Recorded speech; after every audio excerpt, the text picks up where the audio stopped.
hun nei mang so lo na ding fe jong zu ei ta lai nin pa ai ka me su pe kin la ning khom su chung lo với tôi bị ảnh có cổ mà ai là những cái gì dùng số về cái là chúng ta phải chừng nào hay làm tròn của những chiều này cần thấy lắm to kìa chưa làm nào cần thấy những chiều rồi đây và không phải rất lâu đâu và rất lâu bao giờ rồi đây anh ta được người làm có lại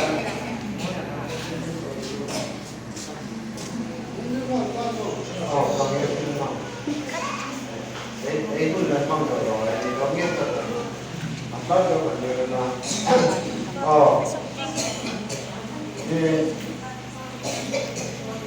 now ngay di tan dengan na kita kasi masakai ko ang daw kan begitu tu pekal dengan na hotel ngay dengan di purbai ni pakai kan bungkus pelka analu ka ini mo Jun, mulung boy, uniki hungal ro, semua, uniki hungsin la mulung boy, jun puja la kambal kau set, usung berkat kau, jun ye la kapal, tapi pada saya kau ini, dokter ni itu ni,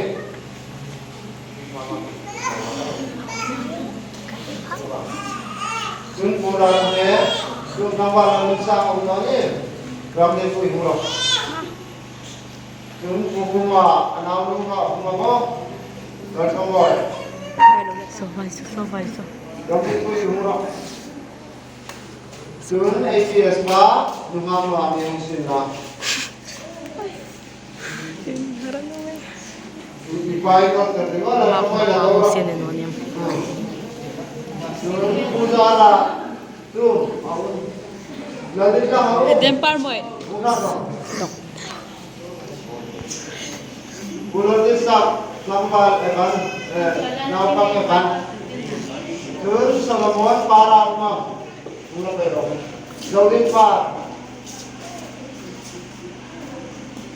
Terus bulan November, anapa umam. Ipa hai ka. Happy Father's Day ka, hindi kayo din. Yun. Jola, anam lo ka husay din na. Yun, puro bintang.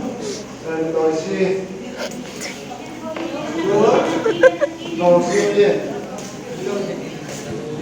Jola, ane asam lo ka husay. Si. Yun, kay Ramazul. Ramazul,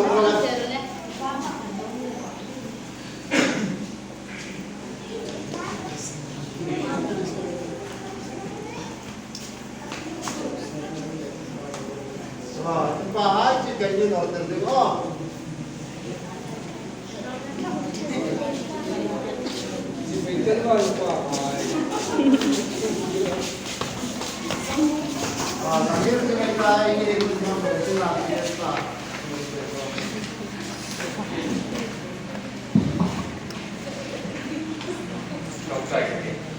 Lapa kan pakai muksang ni resor ni beri Father's Day kumpulan orang lain dalam siapa.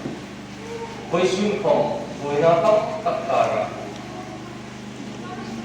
Ju boy na tasuk boy kau iko kai in ju boy siap boy ko takkan juga nak pakai day no kumpulan macam boy suna Father's Day. A big size ng EXICO ang sunga pa joy mo na dong tule in koma hung hey no das na siya no na rin tang hai niya lalpa kan pa hai boy sun kan te kil no a mal som na in kom na nam kan pati boy sun yin muna mi joy boy ini kan recing lagi roh kita kan spesial ni. Boy itu pa imah humir hai di lalpa tuisik ni abi imah di suka. Pamir muna kan tena dinga kan tu le kan koi mo kim ni pe tu ini ha chu pa kan pati king kim o tein pa ngir mun koi mo na ingir til voi su la ipa ngir sok ai hi in sung pura lapa tempule rombo tu ani na huna pa indik taka ano puna an kursok he dingin taksa le taka ba ma som dingin ilu sika kanungen be kade varna reng reng na an tu le an koi mo huna chung te ga thaka varna le reng reng ta nge in umla harsa kale be no na huna thulru na sim harsa an ti na huna kunan bang changin lamba itarau tim digin thulru na sim te digin anne kudin lag digin kan ngen che a an pa re don som na ko ti ba an kut sukrong la ko kan an mo punale in su nga an ko punna ko ti ba din dik tak le thanem nai ta ka pa an ni na ga lan pa an mo punna tin sa te dingin vai su din in thum tar dingin dilugin se la kan kum ne da de an ki se na se thar pek la an dam lai ring nun ni la ka mi ke se pek la jong chun in su poi mo pu tung tu le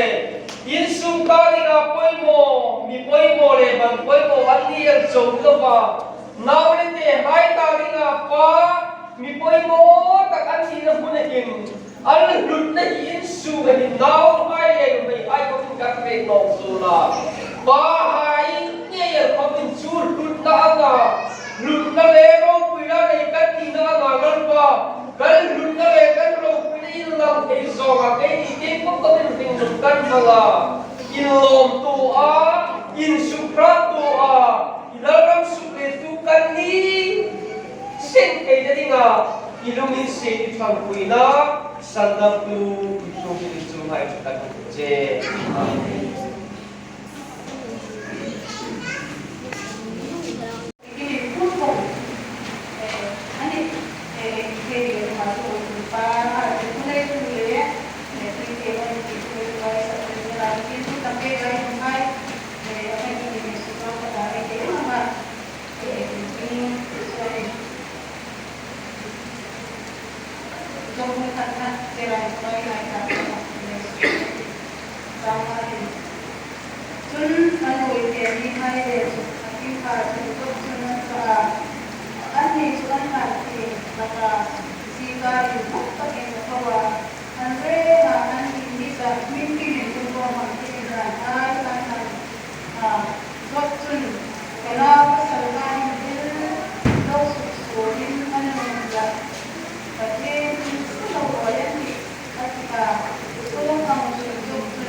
Libre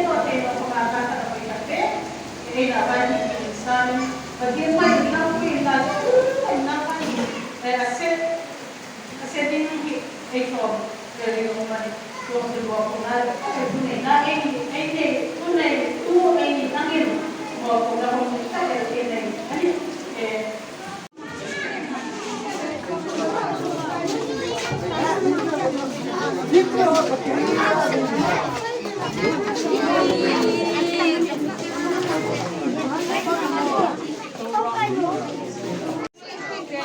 Hi guys, welcome to my new channel. Like and subscribe karo. Like and